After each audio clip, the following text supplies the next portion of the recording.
Oke, baik, bismillahirrahmanirrahim. Assalamualaikum warahmatullahi wabarakatuh. Waalaikumsalam warahmatullahi wabarakatuh. Baiklah teman-teman, di sini saya akan mempresentasikan mengenai desain kelas yang telah saya rancang. Di sini desain kelasnya bernama desain kolaboratif USAFE, di mana ini pada dasarnya menggunakan konsep tempat duduk liter U, namun di sini saya kolaborasikan menjadi tempat duduk berkelompok. Nah, kelebihannya adalah yang pertama, untuk meningkatkan kolaborasi siswa, di sini siswa duduk berkelompok sehingga mudah untuk berdiskusi, bekerja tim, dan meningkatkan kemampuan sosial mereka. Selanjutnya yang kedua, fokus tetap ke guru meskipun mereka berkelompok, semua siswa tetap menghadap ke depan, ke arah guru dan papan tulis. Yang ketiga, ini memudahkan pergerakan guru karena guru bisa leluasa berpindah dan mengawasi antar kelompok karena adanya ruang kosong di tengah. Dan juga guru bisa juga mengawasi langsung dari tempat duduk ketika dia mengajar. Dan yang terakhir, ini juga bisa mendukung pembelajaran aktif, cocok untuk seperti diskusi, praktik, dan proyek kelompok. Namun tentu saja desain ini memiliki kekurangan. Yang pertama, untuk siswa yang duduk di belakang, seperti yang teman-teman lihat, itu sangat jauh jaraknya dari papan tulis dan dari guru, sehingga mereka bisa jadi kurang fokus dan kurang jelas menangkap penjelasan baik tulisan di papan tulis. Dan yang kedua, karena ini berkelompok, maka kekurangannya adalah ada potensi gaduh. Ketika 3 orang bersatu dalam satu kelompok, mungkin mereka akan sibuk bercerita sendiri, apalagi mereka yang duduknya di belakang.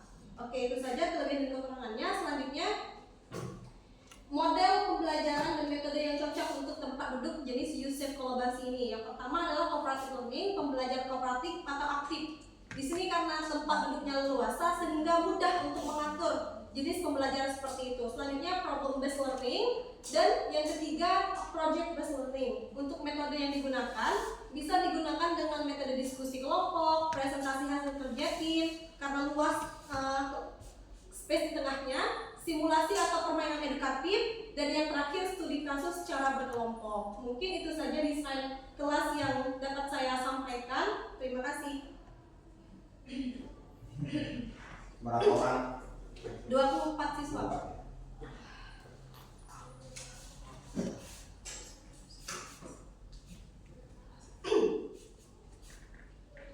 Oke anak-anak, alhamdulillah untuk hari ini kita sudah menyelesaikan keseluruhan materi pembelajaran kita, yakni mengenai rangkaian ibadah haji. Nah, untuk EDS, apakah benar-benar sudah memahami atau tidak materi yang telah dijelaskan? Apa yang EDS ketahui tentang ibadah haji? Haji ini merupakan rukun Islam yang kelima, yakni mengunjungi Ka'bah dengan niat melakukan rangkaian ibadah tertentu. Oke, benar sekali. Berarti EDS telah memahami penjelasan dari yang Ibu sampaikan. Selanjutnya, Pera, tadi rangkaian ibadah tertentu. Apa saja rangkaian ibadah yang Pera ingat dari yang Ibu jelaskan kemarin? Yang pertama niat, yang kedua ihram, yang ketiga tawaf, yang keempat melempar jumroh, yang kelima tahallul, yang keenam sa'i, yang ketujuh kurban. Oke, Masya Allah. Pera juga ingat. Beri tepuk tangan dulu untuk EDS. Sa'i, Haryanta ini kemarin sempat bercerita seperti bersyukur. Masih ingat gak Sa'i itu apa? Ingat kan Bu? Ya, Sa'i. Ini adalah dari kecil dari Bukit Sofa ke Bukit Marwah. Ini diangkat dari kisahnya Hajar mencari air untuk anaknya Nabi Ismail. Masya Allah, benar sekali. Tepuk tangan untuk kita. Alhamdulillah, berarti kalian sudah memahami penjelasan hari ini dan juga penjelasan minggu kemarin mengenai rangkaian ibadah haji. Nah, untuk pekan selanjutnya kita akan mempelajari mengenai yang berkaitan dengan haji, yakni kurban dan akikah. Jadi nanti anak-anak bisa mempelajari terlebih dahulu, akan Ibu share materinya di grup kita ya, nanti untuk dipelajari lebih lanjut.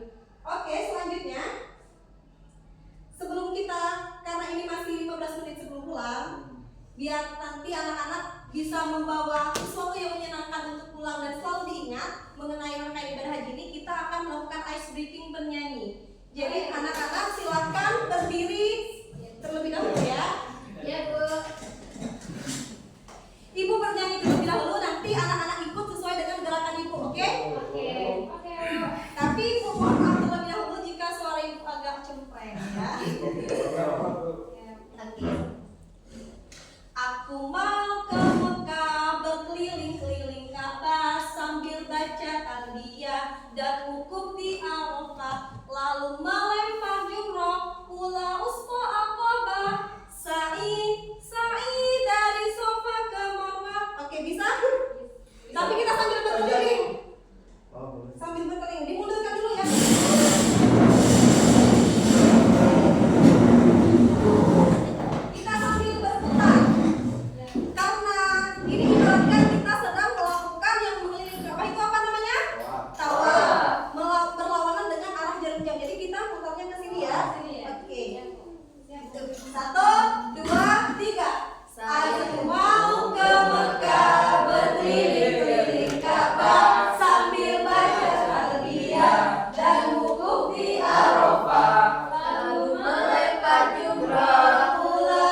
waktu banget main HP. Jadi waktu sholat nggak sholat, waktu dipanggil orang tua itu nggak dengar. Jadi harapan ibu, kalian kan anak-anak soleh nih, jangan seperti itu. Boleh main HP, tapi nanti ketika ada azan sholat dulu, atau ketika dipanggil ibu jangan entar terus, tapi dikerjakan dulu baru lanjut main HP. Jadi ibunya atau orang tuanya itu gak merasa kesel kalau kalian main HP begitu. Apalagi sampai gak ngaji, jangan ya. Jadi nanti ibu juga akan tanya nih ke grup orang tua, gimana kalian selalu main HP sampai tidak mengerjakan sholat atau tetap sholat ketika main HP. Oke, mungkin silakan ketua kelas pimpin doanya. Teman-teman, sebelum datang, doa pulang. Doa dimulai. Selesai. Oke, dan silakan duduk yang rapi, paling rapi ibu suruh ulang pertama kali. Oke, silakan Vera.